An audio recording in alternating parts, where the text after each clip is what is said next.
नमस्कार विद्यार्थी मित्रों, घरशाला बुनियादी संस्था संचालित यूट्यूब चैनल में हम फिर से आपका स्वागत करते हैं। विद्यार्थी मित्रों, आज हम दयालु शिकारी आपका चित्रपाठ 1 जिसका दूसरा भाग समझने वाले हैं। और मित्रों, दूसरे भाग में पहले हम अभ्यास के कुछ प्रश्नों का मुद्दे को समझने का प्रयत्न करेंगे। मित्रों, अभ्यास का पहला प्रश्न है, चित्र का अवलोकन करके प्रश्नों के उत्तर दीजिए। उसमें पहला सवाल है, इस चित्रपाठ में किस पशु की बात की है? उसका उत्तर हम दे सकते हैं, इस चित्रपाठ में हिरनी की बात की है। आपने किन किन पशुओं को देखा है? मित्रों, आप हर रोज़ अपने घर के आसपास, अपनी शाला के आसपास कुत्ता, गाय, बैल, घोड़ा जैसे पालतू पशु देखते हैं। अगर आप में से किसी प्राणी संग्रहालय में गए होंगे तो वहाँ आपने शेर, बाघ, हाथी, जंगली बंदर भी देखे होंगे। तीसरा सवाल है, जंगल में कौन कौन से जानवर देखने को मिलते हैं? हम सब जंगल में नहीं गए, फिर भी हमें टेलीविज़न के माध्यम से पता है कि जंगल में शेर, बाघ, हिरन, जंगली भैंस, बंदर, चीता आदि जानवर देखने को मिलते हैं। चित्रपाठ के आधार पर शब्दों की सूची बनाइए।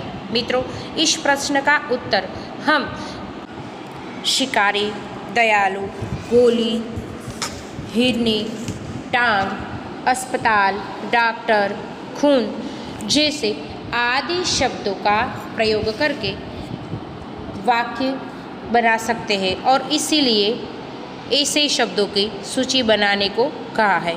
और अपना अगला जो प्रश्न है उसमें से ऐसा ही कुछ प्रश्न बनता है कि चित्रपाठ के आधार पर चुने गए शब्दों को लेकर वाक्य बनाइए। हम जानते हैं कि पहला वाक्य हम बना सकते हैं, एक दयालु शिकारी था। अगर हमने शिकारी शब्द यहाँ पे रखा है तो उस पर से हम वाक्य बनाएंगे, पेड़ के पीछे शिकारी है। गोली शब्द से हम वाक्य बनाते हैं, शिकारी ने हिरनी को गोली छोड़ी। और इस तरह से हम कहानी में जिन जिन शब्दों का प्रयोग किया है उन शब्दों से इस प्रश्न का उत्तर लिख सकते हैं। अब हम चलते हैं अभ्यास के मुख्य दूसरा प्रश्न की ओर। चित्र के आधार पर निम्नलिखित जैसे प्रश्न पूछकर दयालु शिकारी कहानी बनाइए। हमने चित्र के आधार पर कहानी बनाई हुई है, लेकिन यहाँ पे इस प्रश्नों को लेकर हमें कहानी बनानी है। पहले चित्र में हिरनी क्या कर रही है तो उसका उत्तर हम लिख सकते हैं, पहले चित्र में हिरनी दौड़ रही है। हिरनी जंगल में क्या खाती होगी? हिरनी जंगल में घास, फल आदि खाती होगी। हिरनी देखने में कैसी है? हिरनी देखने में डरपोक है। शिकारी हिरनी का शिकार क्यों करना चाहता था? तो हम इस प्रश्न का उत्तर देते हैं कि शिकारी हिरनी को मारने के लिए हिरनी का शिकार करना चाहता था। गोली मारने के बाद शिकारी ने क्या किया? गोली मारने के बाद शिकारी हिरनी को इलाज करवाने के लिए अस्पताल ले गया। हिरनी के समीप जाकर शिकारी ने क्या देखा? हिरनी के समीप जाकर शिकारी ने देखा कि हिरनी के पैर में चोट लगी है और हिरनी फिर भी अपने बच्चे को प्यार कर रही है। शिकारी हिरनी को कहाँ ले गया और क्यों? उसका उत्तर देते हैं कि शिकारी हिरनी को अस्पताल ले गया क्योंकि शिकारी हिरनी का इलाज करवाना चाहता था। शिकारी ने हिरनी के साथ कैसा व्यवहार किया? क्यों? शिकारी ने हिरनी के साथ दयापूर्ण व्यवहार किया क्योंकि उसको उसके किए पर पछतावा था। अब हम चलते हैं अभ्यास के मुख्य तीसरा प्रश्न की ओर। उसमें कहा है कि वर्ण के आधार पर अधिक से अधिक शब्द बनाइए। हम गुजराती में जिसको कक्का बोलते क ख ग घ, उसी तरह हिंदी में ये शब्द वर्ण है और उसी वर्ण पर जो वर्ण हमें यहाँ पे दिए गए हुए हैं ट ड म भ आदि वर्ण पर हमें कुछ शब्द बनाना है, जिसके लिए आप स्क्रीन पर देख सकते हैं कि हमने यहाँ पे ऐसे कुछ शब्द बनाए हुए हैं। ट से देखते हैं टमाटर, टेलीफोन, टेलीविज़न, टमटम। ड से बनता है डमरू, डेरा, डाकिया, डरपोक। आप भी अपनी ओर से कुछ शब्दों बना सकते हैं। म से बनता है मोर, मच्छर, मकान, महल, मैदान, मगर। भह से बनता है भौतिक, भूगोल, भूकंप, भजन, भाग्य। मित्रों, इस तरह से हम अपनी सोच के आधार पर कई शब्दों बना सकते हैं। अब हम चलते हैं स्वाध्याय के अगले प्रश्नों में। अब तक हमने अभ्यास के प्रश्नों को जाना है। अब हम स्वाध्याय के प्रश्नों की ओर चलते हैं। मित्रों, स्वाध्याय का पहला प्रश्न है, शिकारी हिरनी के पास क्यों गया? अपने विचार लिखिए। देखिए, इसमें आपको अपनी सोच से कुछ वाक्यों बनाना है। स्वाध्याय का दूसरा प्रश्न है, नीचे दो प्रसिद्ध कहानियों के चित्र दिए गए हैं, उनके नाम लिखकर कहानी लिखिए। मित्रों, उसी तरह हम पहला जो चित्र है कहानी का, उसको देखकर पहले कहानी का शीर्षक देते हैं।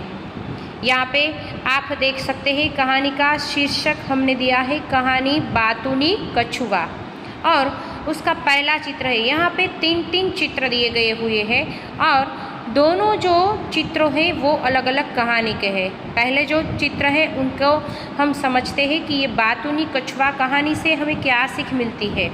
तो उसका पहला चित्र है, उसे आप देखते हो कि तालाब के पास 2 हंस खड़े हैं पानी के अंदर, और सामने आप कछुए को देखते हैं।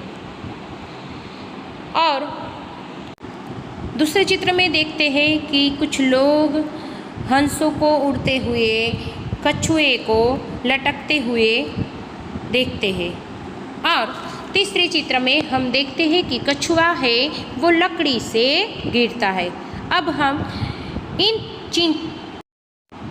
सभी चित्रों को देखकर ये बातूनी कछुआ कहानी सुनते हैं, समझते हैं और उसका बोध अपने जीवन में उतारने का प्रयत्न करते हैं। कहानी का शीर्षक बातूनी कछुआ।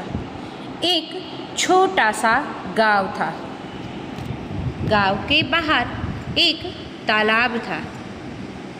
तालाब में एक कछुआ और 2 हंस रहते थे। कछुआ और हंसों के बीच दोस्ती हो गई थी। कछुआ बातूनी स्वभाव का था। अब गर्मी के दिन शुरू हो गए थे। तालाब सूख गया था। अब तीनों ने दूसरे तालाब में जाने का सोचा।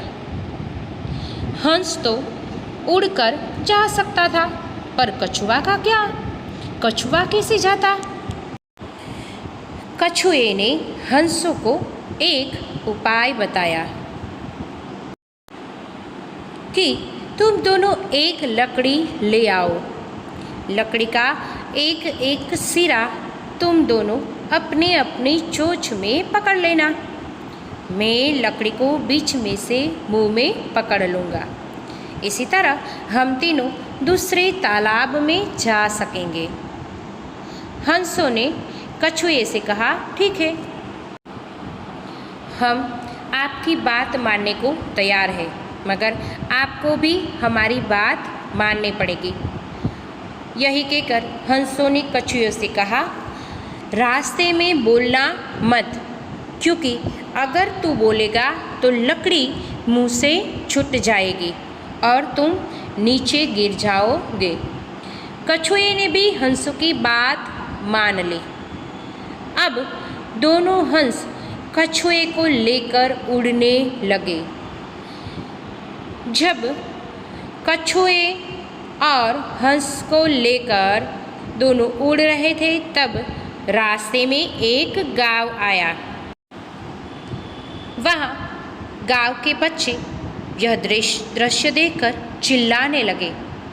कछुआ अपने स्वभाव के अनुसार बच्चों की आवाज़ सुनकर बोलने लगा।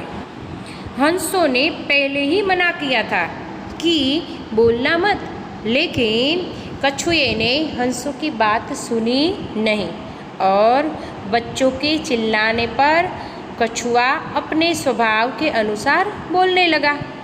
कछुए के मुंह से लकड़ी छूट गई और कछुआ नीचे गिर पड़ा। मित्रों, इस कहानी से हमें सीख मिलती है कि बिना सोचे समझे बोलने से अपना ही नुकसान होता है। इसलिए हमें कभी भी जो कुछ बोलना है वो सोच समझकर बोलना चाहिए।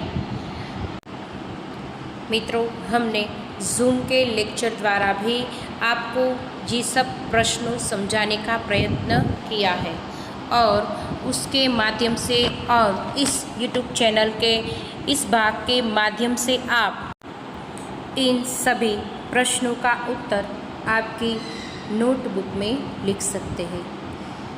नोटबुक में लिखते समय आपको कुछ बातें का ध्यान रखना है।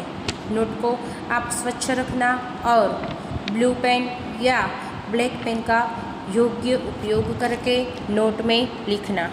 पहले आपको नोट में कहानी लिखनी है जो हमारा चित्रपाठ है दयालु शिकारी, और भाग 1 के अंदर हमने उसका पूरा अभ्यास आपको समझाया है और कहानी सुनाई है। उसी के माध्यम से आपको आपकी नोट में ये कहानी लिखनी है। बाद में आपको ये वीडियो को देखकर अभ्यास का और स्वाध्याय का इस प्रश्न का उत्तर समझने का प्रयत्न करना है। आप सब इसी तरह से जूम लेक्चर और वीडियो का अभ्यास करते रहे ताकि आप लोग अच्छी तरह से इन सब विषयों में पूरा ध्यान रखकर अच्छी तरह से गुणांक प्राप्त कर सकते हैं।